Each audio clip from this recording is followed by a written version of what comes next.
मन में है धैर्य और तन में प्रचंड शौर्य, बन चंद्रगुप्त मौर्य प्रलय मचाएंगे और महाराणा और शिवा की संतति कहाते हम शीश कट जाए भले झुकने ना पाएंगे। और बार बार छेड़िए ना भारत स्वाभिमान को, अन्यथा बाद में बहुत पछताएंगे।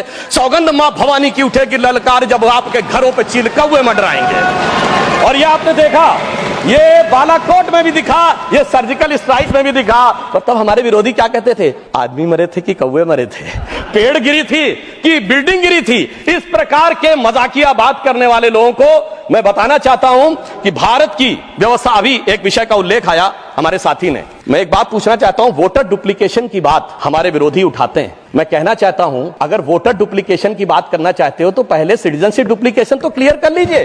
क्यों नहीं एनआरसी के लिए हाँ बोल देते हैं, उसके बाद ये मुद्दा ही खत्म हो जाएगा। भाई जब आप कह रहे हैं कि वोटर्स को लेकर आपके मन में संदेह है तो एक बार एनआरसी करवा दीजिए। दूध का दूध, पानी का पानी। मगर सभापति महोदय, एनआरसी क्यों नहीं करानी है? उसका कारण यह है कि पिछले चुनाव में सबसे बड़ी जीत कहां पे हुई है? असम की धुबरी सीट पे कांग्रेस के नेता रकीबुल हसन 10,25,000 से जीते हैं। और असम के जो हमारे साथी यहां बैठे होंगे, धुबरी को मिनी बांग्लादेश कहा जाता है।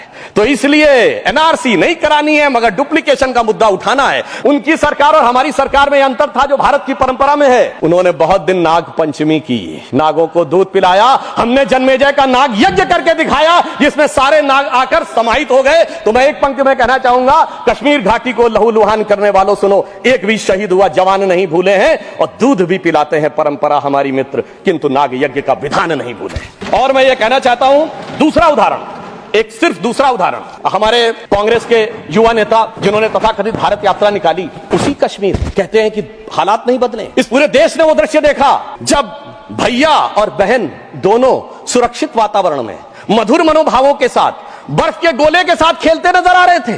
और ये वही कश्मीर था जहां उनके गृह मंत्री के पैर के नीचे धरती फटी जा रही थी। इतना बड़ा बदलाव भी दिखाई नहीं पड़ता। मैं पूछना चाहता हूं मेरे भाई कि अगर आप ये कहना चाहते हैं वही कश्मीर था जहां इसके झंडे दिखाई पड़ते थे, जहां पाकिस्तान जिंदाबाद के नारे दिखाई पड़ते थे, वहां पर अगर आरजी और पीजी दोनों एक साथ सुरक्षित थे, एसजी भी खुश रही होंगी, मुझे लगता है जीजा जी को भी खुशी का एहसास होना चाहिए। मैंने किसी का नाम नहीं लिया है। और इसके लिए गृह मंत्री जी को साधुवाद देना चाहिए कि कश्मीर में इतना बड़ा बदलाव देखने को मिला है, कम से कम इतना तो करना चाहिए। और मैं अपने साथियों से कहना चाहूंगा, जो उनके नेता बोलते हैं डरो मत, हकीकत का सामना करो कि कितना बदलाव आया है, इसको स्वीकार करो, डरो मत। डरने का काम देश के विरोधियों के लिए छोड़ दो हमारी सरकार में।